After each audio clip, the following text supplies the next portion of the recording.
There is a folder sitting on a table in a room we cannot see, and on it, gathered over months and years, is a strange and patient weight.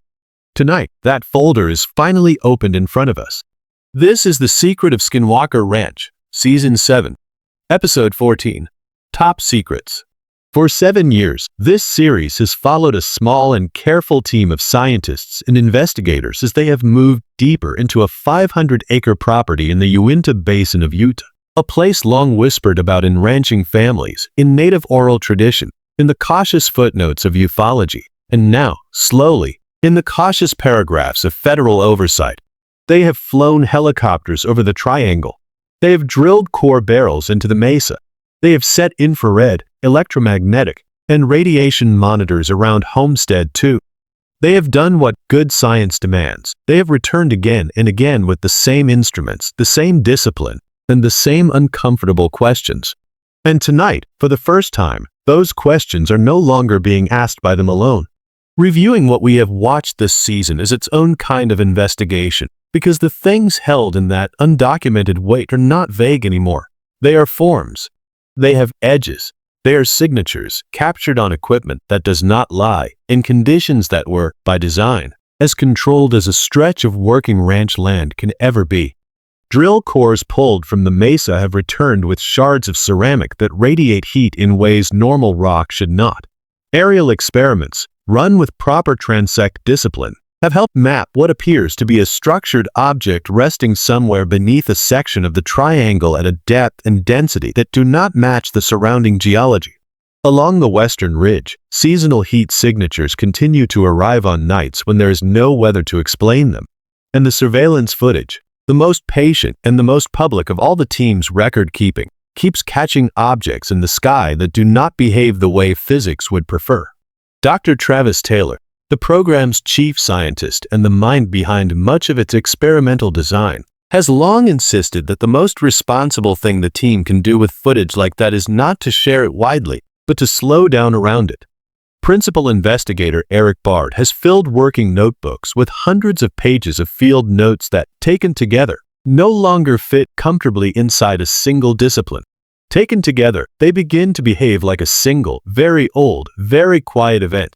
This is why tonight is different. People without a financial stake in the property, without an emotional loyalty to its mythology, and without any professional reason to be polite about what they see are being invited in. That is not a publicity move. That is the move you make when you believe, honestly, that the case is too heavy to lift alone. There is a particular feeling when a sitting United States Congressman sets foot on the Skinwalker property. It is less dramatic than the shows of decades past might have suggested, and more consequential. Security protocols precede a courtesy visit. There is paperwork. There are escorts. There is a quiet meeting with the ranch's owner, Brandon Fugal, who has carried the financial and reputational weight of this investigation for years and asked, in turn, very little of the public in return. Only after all of that does the symbolic weight of the visit register. A man elected by citizens to oversee federal lands, federal research, and federal curiosity, walking the same terrain that has been hidden from public scrutiny for generations. He is taken first to the triangle, the property's most historically active zone. The briefing here leans on the most familiar evidence, the surveillance sequences in which unidentified aerial objects, after being observed directly by the team, do not dart away. They go still. They go silent. They appear to understand that they are being watched. There is also the more recent constant position anomaly, a kind of signature that the team describes with some reluctance as having a habit of following the surveyors rather than the other way around. These are words the Congressman listens to the way good officials listen, by repeating them back, slowly, in his own language. What is this? How long has it been measured? Who else has worked on this? And then, with the discipline of someone who treats inquiry as a constitutional habit rather than a passing one, the only question that matters: how can the federal government properly study this? The acknowledgement travels well beyond the ranch gate. Senators like Utah's Mike Lee are already engaging Skinwalker Ranch as a legitimate oversight question, the kind of topic that now belongs on the agenda of the same congressional committees that have spent the last several years hosting public testimony on aerial phenomena. Tonight's episode is not simply placed inside the conversation. Tonight's episode is shaped against it. In the field, the moment arrives with the quiet authority the team has trained itself to expect. The Congressman walks to the center of the triangle, the geometric center of the property's most consistently active footprint. Instruments that have been running in standby mode register what engineers call a delta, a measurable deviation from baseline, recorded with a clean timestamp, in front of a set of witnesses who have no reason to dramatize it. The team does not dramatize it. They simply note the time, the instrument, and the man who happened to be standing on that exact patch of ground when the recording happened. There is a particular silence that settles over a room when a panel of skeptical specialists is invited to look at evidence they did not gather. The team's dossier is set on the long table in 3 careful layers. Layer 1 is what the team has observed at the surface: sightings, recordings, the steady accumulation of witness accounts stretching back decades. Layer 2 is what they have measured with instruments: flight tracks, subsurface signatures, electromagnetic patterns, radiation readings, the heat anomalies tied to specific zones. Layer 3 is the one the team is most cautious with, the things they have measured and still cannot name. The outside voices are introduced individually because each will be talking about a different kind of evidence, and each is given room by both the team and the audience to disagree. A senior aerospace engineer, separate from Travis Taylor's internal team, opens with the flight dynamics captured during the ranch's UAP encounters. He listens. He studies the telemetry. He asks sharp, method-minded questions. What he says publicly is technical, measured, and careful. What he refuses to say is, in its own way, more meaningful, because the things he will not put on the record are the ones his own training keeps interrupting him about. A materials specialist then takes the ceramic and metallic fragments recovered during the deeper drilling of the Mesa. His commentary is technical in a different idiom.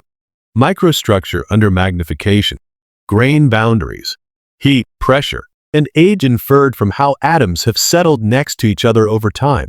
He walks the room through what those fragments appear to record about their own history. He is precise. He speaks in the language of metallurgy. And partway through his analysis, he pauses. He looks again at a specific shard. He does not declare what he is seeing. He simply notes that what he is seeing does not assume a familiar origin. A biologist, finally, takes the wildlife side of the dossier. Predator avoidance. Movement patterns that some field cameras have captured in sequences that feel more like errands than instinct. The remaining riddle of unexplained cattle deaths. Animals removed from the property with no clear biological cause, no predator signature, no environmental condition that can account for the loss. The biologist treats each strand with the respect it deserves and declines to draw conclusions the field studies cannot yet support. The room continues to circle the problem carefully. What is interesting about these 3 voices is not where they agree. It is where they hesitate. Skepticism, properly held, is its own form of attention. Tonight, the skepticism is real, the attention is sustained, and the conclusion it produces is a quiet one. They do not say the ranch is haunted. They do not say it is not. They say, in their different dialects, that the data deserves to be put in front of people who do not already know what it should say. The Mesa is the most physical archive the team has produced. 7 seasons of drilling have met resistance in places where sandstone should not resist. The teeth of a core barrel are designed to chew through layered sedimentary rock. They are not designed to chew through something denser. What has happened, episode after episode, is that the team lowers a fresh barrel, brings it back up, and sees, in the cut of the rock face or in the way the bit has burned, evidence that something below the surface responded to the intrusion in a way ordinary geology does not. The spatial mapping of these encounters, layered over seasons, has begun to produce a picture that the engineers on the team describe carefully. The buried metal profile appears as a series of concentric responses distributed across the triangle and into the mesa in a way that suggests order rather than accident. Stream beds meander. Glacial erratic scatter. What emerges from the ranch's subsurface map behaves more like a structure than like geology that has simply been sitting there. The new aerial experiment added another piece, a magnetometric and gravitational transect that suggests, in the team's deliberate phrasing, the presence of something buried at a depth no natural process is easily invoked to explain. They used that word on purpose. something, not anomaly, not object, something that leaves a measurable signature and has, so far, refused to declare itself. The engineering expert faces this part of the dossier with the energy of someone doing his best work. He lays out the simple math of how much energy, how much engineering mass, and what kind of planning horizon would be required to place a signature like this at this depth in this geology without disturbing the surface. The numbers he arrives at are not outrageous on their own. What is outrageous is the absence of any contemporaneous surface evidence that explains how those numbers were ever paid. That absence is the part of the briefing the engineer circles back to twice. The team's own commitment, repeated in front of the panel and the Congressman, is to call it only what the data has earned them the right to call it. An engineered signature in the subsurface. That is the language. Nothing more and nothing less. Until a drill bit returns with something that can be properly examined, properly logged, and properly published. Homestead 2 is the destination that has, over seasons, become the least dramatic part of the ranch and the most unsettling. Decades of reports predate the Fugal acquisition. There are ritual occasions the team has cautiously documented, including visits from Navajo spiritual practitioners whose observations have sometimes, though not always, aligned with strange environmental shifts the team's instruments have already detected. There are temperature drops that arrive on quiet nights with no weather explanation, on dates that align with windows when independent reports of aerial activity rise. What the experts are asked to review here is not a flying object. It is the absence of expected noise. Electromagnetic monitors have documented nights in which the local radio environment, normally busy with the random interference of an active landscape, simply goes quiet inside a defined radius around Homestead 2. Cars on nearby roads still produce signals. Aircraft overhead still produce signals. The silence is local. It is tidy. And it is, according to the radio frequency specialist who has reviewed the data, the kind of quiet that implies something inside the radius is absorbing energy, redirecting it, or otherwise interacting with a band of the spectrum in a way the measurements were not designed to provoke. The radiation readings tell a parallel story. The same invisible footprint has been tracked across multiple independent deployments. Sometimes the pattern aligns with the triangle. Sometimes it stands on its own, a low-level register that the science cannot excuse and cannot dismiss. The expert panel is slowest here because the findings at Homestead 2 are the hardest to dramatize and the hardest to dispute. Erik Bard takes a reflective turn in the room and says what the rest of the team has quietly believed for years. The quietest data is the most consistent. The most consistent data is the hardest to ignore. The aerial phenomenon at Skinwalker Ranch has its own dossier, distinct from the subsurface and electromagnetic work, and tonight it is reviewed as a category of evidence rather than as a curiosity. The behaviors the team has documented are patient, varied, and resistant to the easy explanations that once carried the conversation. There is intelligent response. The objects appear to register the act of observation. There is the poof event, the stationary, near silent disappearance that has been recorded several times under controlled conditions. There are ribbon formations captured on multiple camera types. And there are the broad daylight encounters, the ones that resist the drone or sensor artifact explanations because the geometry of their motion does not match the geometry of any device the team owns. This is where tonight's episode meets the broader UAP conversation. Federal agencies now publish public reports on unidentified aerial phenomena. NASA has convened panels. Congressional committees have taken testimony.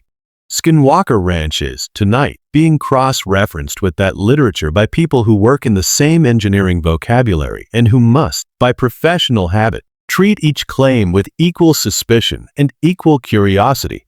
The aerospace expert on the panel attempts a careful technical classification. He describes the altitude behavior of the ranch's objects. He describes the acceleration profiles.